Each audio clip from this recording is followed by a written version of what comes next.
네. 오늘은 그 AI 기본법입니다. 아유, 제가 뭐 변호사 출신이거나 이런 건 아니지만 그래도 이제 영상을 하는 사람으로서 또 광고업을 하는 사람으로서 충분히 파악을 하고 있어야 된다고 생각해서 저도 공부하는 겸 여러분들에게 공유를 드립니다.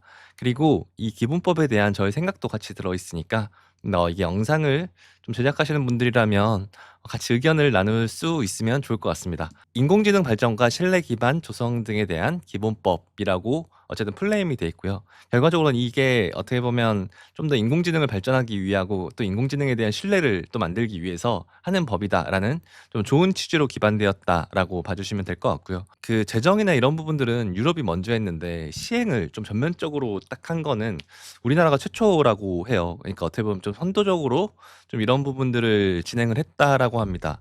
저는 이게 어떻게 보면 한국의 정서도 같이 작용을 한다고 보는데 조금 불안해하는, 어쨌든 이게 범죄에 쓸 수 있다. 내 목소리가 어떻게 잘못 쓰일 수 있다.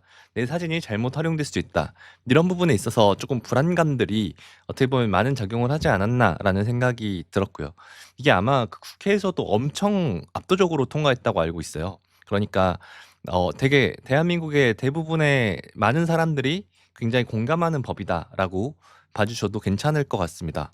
자, 그 법을 볼게요. 저도 이제 되게 어려운 이야기들이 나오기 시작하는데 제가 이해한 대로 설명드려 보겠습니다. 제31조 인공지능 투명성 확보 의무가 좀 저희가 볼 만한 포인트여 가지고 여기를 따왔는데, 인공지능 사업자는 생성형 인공지능 또는 이를 이용한 제품 또는 서비스를 제공하는 경우 그 결과물이 생성형 인공지능에 의해서 생성되었다는 사실을 표기하여야 한다라고 표기를 해야 된다. 그리고 인공지능 사업자는 인공지능 시스템을 이용하여 실제와 구분하기 어려운 가상의 음향, 이미지 또는 영상 등의 결과물을 제공하는 경우 해당 결과물이 인공지능 시스템에 의해 생성되었다는 사실을 이용자가 명확하게 인식할 수 있는 방식으로 고지해야 된다. 어떻게 표현해야 된다라는 정확한 가이드는 없지만 결과적으로 사람들이 알 수 있게 표기를 해야 된다라는 게 어떻게 보면 핵심인 것 같습니다. 그리고 이 경우 해당 결과물이 예술적 창의적 표현물에 해당하거나 그 일부를 구성하는 경우에는 전시 또는 향유 등을 저해하지 아니하는 방식으로 교지 또는 표기할 수 있다. 약간은 열어준 것 같아요. 그러니까 이것 때문에 너무 작품성이나 이런 부분이 저해받지 않은 선에서 해도 된다라고, 그렇지만 하기는 해라라는 약간 애매한 표현이 있는 것 같습니다. 자, 여기에서 이야기하는 그 인공지능 사업자, 이 인공지능 사업자가 어떤 사람들이냐라고 그것도 한번 봤는데요. 이걸 정의하면 제2조로 정의가 되어 있는데, 인공지능 사업자란 인공지능 산업과 관련된 사업을 하는 자로서 각 목의 어느 하나에 해당되는 법인, 단체, 개인 및 국가기관을 말한다라고 합니다. 첫 번째는 인공지능 개발 사업자. 그래서 인공지능을 아예 개발하는, 뭐 예를 들어서 제미나이를 개발한다거나 뭐 챗GPT를 개발한다거나 뭐 미드저니를 개발한다거나 뭐 이런 쪽이 어떻게 보면 인공지능 자체를 개발하는 그런 사업자겠죠. 저희는 이제 인공지능 이용 사업자예요. 저희도 감옥의 사업자가 제공한 인공지능을 이용하여 인공지능의 제품 또는 인공지능의 서비스를 제공하는 자. 그러니까 어떻게 보면 개인이 포함되기보다는 어쨌든 이걸로 어쨌든 수익을 발생시키는 그 사업자를 가지고 있는 곳들을 말하는 것 같고요. 저희 같은 이제 저도 웅필름이라는 회사를 운영하기 때문에 저도 이 나에 해당이 됩니다. 자, 그리고 이제 이거에 대한 과태료를 보면 그 다음 각 호의 어느 하나라도 해당한 자는 이제 과태료를 부과한다 해서 31조를 위반하여 고지를 이행하지 아니한 자에게 3천만 원 이하의 과태료를 부과한다라고 되어 있습니다. 무섭습니다. 네, 과태료를 부과를 한다라는 겁니다. 그렇지만 계도 기간이 있습니다. 1년 정도 계도 기간을 가지고 있고 그 기간 동안 어쨌든 일단은 조금 좀 시범 운영하듯이 계도 기간을 가지겠다라고 하는 것 같습니다. 시범 운영이라는 표현이 맞는지 모르겠는데 일단 계도 기간이라고만 봐주시면 될 것 같아요. 어쨌든 그래도 결론은 이 계도 기간이 지나면 결과적으로 그 모든 AI 사업자들은 결과적으로 이게 이용자가 적어도 이게 AI를 이용해서 만들었다라는 거를 인식할 수 있는 방법으로는 표기를 해야 된다라는 게 그 결론에 좀 와닿는 것 같습니다. 자, 이제부터는 그 저의 생각입니다. 이게 모두의 영상 제작자의 의견이 아니고요. 그냥 영상업을 하고 있는 사람의 입장으로서 어쨌든 조금은 이런 의견을 가지고 있다라고 봐주시면 좋을 것 같은데요. 저는 그 영화나 컨텐츠, 방송 이런 데에서 모든 AI 그 사용 표기를 의무화하는 거에 대해서는 저는 이게 작품성을 굉장히 저해한다라고 보고 있습니다. 네, 이게 저는 그 AI의 등장이 시대의 변화라고 보고 있긴 하거든요. 그러니까 컴퓨터의 등장이고 인터넷의 등장처럼 이 AI라는 게 어떻게 보면 되게 일상화가 될 수밖에 없는 것 같아요. 그러니까 지금까지 변화를 봐도 너무 큰 변화로서 사실 느껴지는 게 많잖아요. 변화의 속도도 너무 빠르고. 그래서 저는 이 AI가 결과적으로는 좀 더 일상에 자리 잡을 수밖에 없다라고 봅니다. 그리고 어쩌면은 우리가 보는 그 영상의 그 80%가 이제 금세 AI로 채워질 수도 있다라는 생각을 해요. 왜냐하면 이 속도가 너무 빠르기 때문에 앞으로의 미래를 예상할 수 없고, 그렇지만 이 일상화라는 건 너무 당연한 수순이지 않나라는 생각을 합니다. 그래서 뭐 나중에는 진짜 이럴 수도 있는 거예요. 막 한 50%, 한 80%가 그 AI 장면으로 생성되는 게 너무 당연해지는, 그게 어떻게 보면 시간과 비용을 아껴주면서 좀 창작이 있어가지고 자율성을 준다고 생각해서 너무 당연하게 그려질 수도 있다라고 보거든요.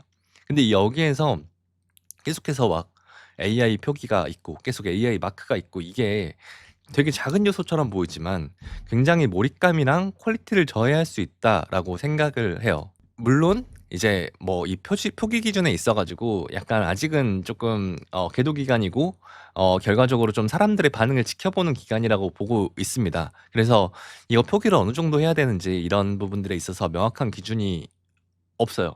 그래서 아직은 그냥 일단은 조금 시장의 반응을 보고 있는 것 같아요. 그래서 이제 시장의 반응으로서 저의 반응도 한번 내보는 거고요. 이게 그치만 이제 이런 식으로 뭔가 그 기본법이 시행이 되고 워터마크를 해야 되는 게 너무 당연하다라는 형태로 되면 이제 조금 또 윤리적인 태클이나 이런 부분들도 가능해요. 이게 어떻게 보면 AI 콘텐츠면은 표기를 하지 않은 거는, 어떤 형태로 표기를 하지 않은 건 다 안 되는 거 아니냐라고 뭔가 이렇게 태클을 걸 여지가 너무 만연해 가지고 워터마크를 붙이지 않았다는 것만으로도 되게 비난의 대상이 될 수 있다라고 봅니다. 그러니까 불법이라는 건 하면 안 되는 거잖아요. 그러니까 되게 더 조심스러워지고 어떻게 보면 소극적이게 만드는 일이 아닌가라는 생각을 합니다. 저는 사실 그렇게 보고 있긴 하거든요. 결과적으로 AI는 하나의 툴이다라고 봅니다. 그 모델이나 배우를 이렇게 활용해서 어쨌든 영상을 제작할 수도 있는 거고, 그냥 어떤 장소 로케이션 그리고 헤어 메이크업 아트 이런 식으로 실제 촬영해서 뭔가 어떤 그 기획을 해서 그거를 실현시키는, 작품을 만드는 또 수단으로서 사용하는 것처럼, 또 AI를 활용해 가지고 생성형 도구를 활용해 가지고 또 우리의 표현을 할 수 있는 또 하나의 조금 강한 툴이 생겼다라고 보거든요. 이건 영상을 표현하는 방법 중에 하나다라고 이제는 보여집니다. 그리고 이제 우리의 기획이나 그 사람의 그 연출, 작품성들을 표현할 수 있는 그 수많은 방법 중에 어떻게 보면 하나의 옵션이 아닐까. 그래서 이거는 저는 창작을 돕는 툴이라고 생각을 하거든요. 자, 그래서 어떻게 보면은 이런 좀 규제에 있어 가지고 이 영상 제작자로서 저의 입장을 좀 말씀드리면, AI를 악용하는 범죄에 있어 가지고는 진짜 강력한 처벌을 해야 된다라고 생각을 해요. 이 AI를 사용해서 사람을 속이거나 범죄 저지르는 거는 진짜 절대 있어서는 안 되는 일이고, 그런 부분에 있어서 너무 강력한 처벌을 해야 되는 게 응당 맞죠. 더 강력해도 된다고 생각해요. 그리고 정보 전달형 컨텐츠, 그러니까 뉴스 같은 느낌의 컨텐츠라면 어떻게 보면 혼동이 될 수 있는 거다 보니까 워터마크가 반드시 포함돼야 된다고 생각을 합니다. 실존 인물들이 나오는 데 있어 가지고 좀 초상권에 있어 가지고도 되게 조심해야 된다라고 생각을 해요. 그래서 어떻게 보면 이 법에 대한 그 걱정과 저도 정확하게 일치하는 같은 생각을 하고 있습니다. 근데 이제 저는 이제 좀 이렇게 전면 시행하는 거에 대한 우려가 있습니다. 그 AI 기본법을 이제 한국이 가장 선도적으로 규제를 이제 도입을 했잖아요. 근데 이게 어떻게 보면은 이 영상 업계의 그 컨텐츠의 경쟁력을 좀 저하시킬 수 있지 않나. 이렇게 하면 안 된다라는 기준이 생기기 때문에 뭔가 조심스럽다. 그리고 이런 영상에 대한 AI를 만든 한국 기업들도 이거를 만들어서 나중에 이게 불법이 되거나 이럴 수도 있겠다라는 좀 은연중에 생각이 미치기 때문에 소극적으로 변할 수 있지 않나라는 생각이 저는 들고요. 이게 광고만 해도 그렇습니다. 그 한국 광고는 진짜 작은 심의 자막들이 엄청나게 붙어야 돼요. 그 심의가 너무 심해 가지고. 근데 이제 외국 광고들 보면 진짜 자유로운 표현들이 가능하거든요.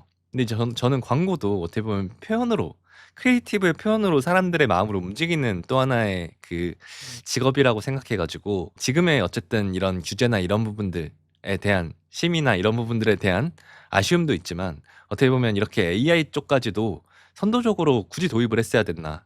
한국의 컨텐츠가 반드시 이 AI에 대한 이 표현으로 어떻게 보면 좀 아쉽게 됐어야 했나라는 아쉬움이 저는 드는 거죠. 사실 그렇습니다. 이게 인터넷 같은 경우도 처음에 보급될 때 결과적으로 기술의 혁신보다는 부정적인 요소들에 엄청 민감했다고 하더라고요. 그래서 음란물, 사기, 해킹, 허위 정보 이런 것들 때문에 인터넷은 되게 위험하다라는 프레임이 지배적이었다라고 합니다. 그래서 이제 처음에 막 그 검열을 어떻게 해야 된다 막 이렇게 수많은 이야기들이 많았다고 하고 막 법을 만들고 막 이런 이야기들이 많았다고 해요. 그렇지만 어떤 정보를 지금 인터넷에 표기할 때 이 정보는 인터넷으로 작성되었습니다라고 표기하지 않잖아요. 이런 걸 강제하진 않잖아요. 그러니까 이게 기술 자체를 어떻게 보면 낙인 찍지 않고 오히려 이걸 잘못 악용하는 사례들을 좀 처벌하는 행위로 그런 쪽으로 정리가 되었잖아요. 그리고 이제 CG 같은 경우도 마찬가지입니다. CG가 처음 나왔을 때 이제 기존의 영화를 했던 사람들은 '아 이건 영화가 아니다.'라는 되게 강한 비판들이 많았다라고 하거든요. 그 한 88-90% 영화에 CG를 넣은 영화들도 막 "우리가 CG를 활용한다."라고 막 명확하게 표기를 해야 되거나 이러지 않잖아요. 그냥 이게 어떻게 보면 이 작품에 있어서 하나의 묻어나는 하나의 포인트인 것뿐이지 어떻게 보면 시대의 흐름으로 바뀌는 것들이고 이런 것들을 관객들한테 표기하지는 않고 있습니다. 포토샵이나 일러스트 같은 경우도 마찬가지죠. 이게 어떻게 보면은 포토샵이나 일러스트로 만든 것들은 "이건 사진이 아니다. 이게 무슨 디자인이냐."라고 "이게 무슨 예술이냐."라고 많이들 했는데 어떻게 보면 지금은 이것도 하나의 창작을 만들어내는 툴로서 만들어내고 있고요. "이 이미지는 어도비 포토샵으로 제작되었습니다." 막 이런 게 표기가 의무가 아니잖아요. 지금 저도 이 페이퍼를 젠스파크로 만들었는데 "이 페이퍼를 젠스파크로 만들었습니다."라고 어떻게 보면 이 하나하나 이제 일상이 되는 이것들을 하나하나 다 표기하는 게 맞나?'라는 생각이 저는 쪼끔 들기는 해요. 그러니까 '왜 이제 AI만 이렇게 표기를 해야 되는가.'라는 부분들에 있어 가지고 저는 좀 의문이 있고요. 포토샵, CG 뭐 이런 다양한 어찌 보면 툴 중에 하나 저는 AI도 이 표현을 돕는 툴 중에 하나라고 생각을 하는데 이게 'AI를 이렇게 표기를 강제해야 되는 부분들에 있어서 좀 아쉽다.'라는 생각을 합니다. 이게 어떻게 보면은 저는 그 영상이라는 게 진짜 작은 거 하나하나 디테일을 담으면서 퀄리티가 올라가는 건데 이런 표기 하나가 작품성을 떨어뜨린다고 생각을 합니다. 그리고 이게 저는 좀 아쉬운 게 이 '가장 선도할 필요가 있었나.' 이게 같이 들여다봐도 되지 않았을까 싶어요. 다른 나라들이 그럼 가장 먼저 이걸 선도적으로 시행하지 않은 이유가 있을 거잖아요. 그 산업이 어떻게 보면 힘들어하거나 그 새롭게 이제 시작되는 새로운 물결에서 어떻게 보면 그 물결이 자유롭게 퍼질 수 있게 그 부분을 걱정하기 때문에 어떻게 보면 미리 법안들을 만들어 놓지만 시행이 있어 가지고는 되게 망설이고 있었단 말이죠. 이게 산업에 미친 영향이 엄청나니까. 근데 이걸 가장 먼저 시행했다는 게 저는 개인적으로는 많이 아쉽긴 합니다. 이게 되게 그럴 수 있어요. 이제 영상을 이제 막 깊이 보지 않으신 분들은 '이거 자막 하나 뭐 오토막 하나 그냥 다는 게 뭐.' 이럴 수도 있어요. 근데 이제 어떻게 보면 이 스토리가 있는 콘텐츠에서는 진짜 작은 디테일 하나로 공감을 시키고 작은 디테일 하나로 몰입을 시키고 그 몰입이 깨지지 않기 위해서 컷 하나하나 구성하는 데도 되게 많은 고민을 한단 말이죠. 근데 이제 어떤 이 표기가 그냥 그런 공감을 깨트릴 수 있는 진짜 작은 요인이더라도 되는 게 저는 되게 조금 아쉽다라는 표현이 생각이 들고요. 지금은 어떻게 보면 이 법안이 되게 좀 어중간하게 됐지만 나중에 이게 더 엄격해져서 모든 영상들 AI 콘텐츠들의 표기가 되는 그런 사태가 일어날까 봐 이런 게 두려워서 그리고 또 AI에 대한 부정적인 인식이 가득하잖아요. 그래서 그런 부분들은 진짜 '잘못하는 사람들이 처벌받는 게 옳지 않나.'라는 생각이 쪼끔은 듭니다. 네 그리고 이제 마지막으로 저의 생각인데요. 그러니까 이거는 지금 제가 뭐 모든 영상하는 사람을 대변하는 건 아니고요. 결과적으로 이 산업에서 임하고 있는 그리고 이제 이 새로운 그 AI의 물결을 반갑게 받아들이고 있는 사람의 입장으로서 이야기를 하는 거고 'AI를 악용하는 사람들한테는 진짜 더더욱 더 엄격했으면 좋겠다.'라는 생각이 들고요. 그렇지만 컨텐츠를 만들고 창작을 하는 사람들한테는 '조금 더 자유를 줬으면 좋겠다.'라는 생각이 듭니다. 이 표기라는 게 아쉬움이 많이 남는 부분들이고 이 부분에 있어 가지고 조금은 더 천천히 가는 게 이게 어떻게 보면 '지금은 이 정도지만 나중에 더 심해질 수 있다.'라는 그 압박감을 주기 때문에 저는 더 그런 것 같습니다. 결과적으로 'AI는 결국은 일상이 될 테고 이게 시대의 흐름이기 때문에 그렇습니다.'라고 일단 저의 생각을 정리해 봅니다. 그래서 오늘은 조금 이 AI 기본법이 좀 어떤 법인지에 대한 이야기를 해 봤고요. 저의 조금 개인적인 생각을 나열해 봤습니다. 그리고 저는 모두의 생각을 존중합니다. 이게 그냥 제 생각이고요. 그냥 댓글로 나는 이렇게 생각해. 이게 나는 이렇게 생각해." 이런 이야기들을 많이 해 주셨으면 좋겠어요. 저랑 생각이 다른 의견들도 많이 듣고 싶긴 하거든요. 일반적인 사람들이 느꼈을 때의 AI 기본법은 어떤지, 그리고 이게 어떻게 보면 좀 어느 정도로 적용되는 게 좋은지, 이런 의견들을 좀 다양하게 댓글로 남겨주시면, 제가 지금 잘못 표기한 거거나 혹시 법적인 내용들을 잘못 이야기한 게 있으면 그런 부분들에 있어 가지고 되게 따끔하게 이야기를 해 주시고, 저도 결과적으로 앞으로 이 영상 제작을 계속 AI를 활용해서 해야 되기 때문에 정확하게 알아야 되거든요. 어떻게 보면 이게 하나의 공유 차원으로서 봐주시면 될 것 같습니다. 네, 많은 댓글 부탁드리겠습니다. 지금까지 영상 독학의 웅PD였습니다.